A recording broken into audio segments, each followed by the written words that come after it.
ये एक डेटा मैंने यहां लिखा है। यूरोपियन यूनियन में, तुम्हारे पास तो पहले लिखा था, तो यूरोपियन यूनियन में 90 से 120 बंदे, 1 लाख में से 90 से 120 बंदे जेल में, और यूएसए में 750 बंदे जेल में। अब इसकी इंटरप्रिटेशन हम करते हैं। यूरोपियन यूनियन में 90 से 120 बंदे जेल में है एवरेज, और यूएसए में 750 बंदे जेल में हैं। सो लेट्स इंटरप्रेट, क्या मतलब है जी इसका? क्राइम रेट बहुत ज्यादा है। जस्ट इमेजिन, पहले यार यहाँ लिखो, किधर है अबूजर, यहाँ लिखो, कह रहे क्राइम रेट ज्यादा है, क्राइम इन यूएसए।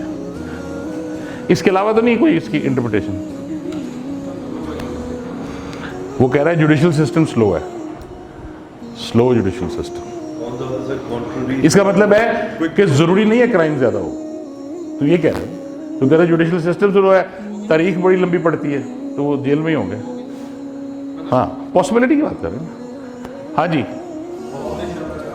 बिजनेस है। क्या कह रहे हैं? अमेरिका में जेल बिजनेस है। अमेरिका में जेल बिजनेस है। देखिए, लॉ एनफोर्समेंट स्ट्रांग भी हो सकती है। लो, ये अमेरिका की तारीफ कर रहे हैं। नहीं नहीं, देखो ये सही है। देखो ना, एक इंटरप्रिटेशन ये भी है कि लॉ एनफोर्समेंट स्ट्रांग है। पॉपुलेशन तो मैंने लाख फिक्स कर दी ना, तो पॉपुलेशन का फर्क तो निकल गया। Something more important going on at the back table. मैं क्या आपको असाइनमेंट की बातें हो रही हैं, इसी की बात हो रही है? नहीं नहीं, चॉकलेट नहीं वापस, अगली पे रिस्ट्रेन करेंगे। हाँ बताएं।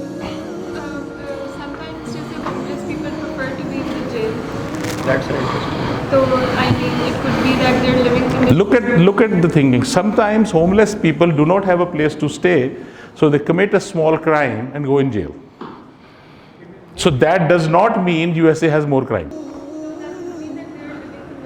Their conditions are worse. Good. Any other plausible answer? Immigrants ज़्यादा है, तो क्राइम ही ज्यादा हुआ ना उससे। बॉर्डर क्रॉसिंग इमिग्रेशन ज़्यादा है। ये अभी ताज़ा हो गया है, इनको पता है। आप तो बच गए ना। मोस्टली पर डिटेंशन कॉल्ड जेल। ठीक है मतलब आप, क्राइम ही ज्यादा हुआ ना, बेसिकली तो क्राइम ही है ना। थिंकिंग का फर्क है, हो सकता है दोनों में। क्या कह रहे हैं? थिंकिंग का फर्क है दोनों में। क्या थिंकिंग का फर्क है? इस तरह से कि may be USA Europeans think that jail is not the correct way to. So आप जो कह रहे हो वो बता रहे हो लेजिस्लेशन में फर्क हो सकता है। लेजिस्लेशन लेजिस्लेशन और उसके एनफोर्समेंट में फर्क हो सकता है। यस, हो सकता है।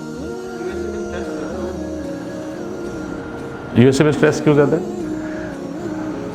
कोई भी वजह नहीं, स्ट्रेस ज्यादा से क्या होगा? मतलब कमिट नहीं, वो तो फिर क्राइम ही है ना इवेंचुअली, वो तो क्राइम की रीजन पर ही जा रहे हैं हम तो। सो वी स्टार्टेड ऑफ, पहली इंटरप्रिटेशन हमारी क्या थी? क्राइम ज्यादा, और उसके बाद वो होमलेसनेस पे चली गई बात, उसके बाद बात लेजिस्लेशन पे चली गई। So data itself is not telling anything, but our mind is tuned towards an answer. हमारे माइंड का इशू क्या है? हमारा माइंड सबसे पहले जवाब दे देता है और फिर उसको साबित करता रहता है। ये प्रोडक्शन में तो रोज होता है, पहले जवाब दे देता है, उसको साबित करता रहता है। अच्छा, ये हमारे लाइफ सारी में होता है। तो इससे जान छुड़ानी है हमने। ये हमारा थिंकिंग रिफ्लेक्स है, and this reflex was developed as we evolved as humans. घास खाते थे और पत्ते पहनते थे उस वक्त से, तो ये सर्वाइवल स्किल्स थी। तो इसका मतलब है कि लॉजिकली क्राइम ज्यादा है, मगर जब हमने उसको डिटेल में सोचना शुरू किया और कहा यार इसने कहा है तो मैं एक और जवाब ढूंढूं, जब मैंने एक और जवाब ढूंढा तो मैंने ही ढूंढा कि नहीं यार, हो सकता है क्राइम कम हो, और हम अभी साबित कर सकते हैं कि यूएसए में क्राइम कम है। थ्योराइज कर रहे हैं ना, तो इसका मतलब है कि लॉजिकल आंसर जो एकदम आते हैं जरूरी नहीं वो ठीक हो। So they can seriously deceive you. जी जी बताइए। फॉरवर्ड उसका ज़्यादा आराम से लोग गेस करते जहाँ आराम से गेस कर, बिल्कुल ऐसी दिखाएं क्लॉक वाला पूरा, ताकि सब लोग देखें।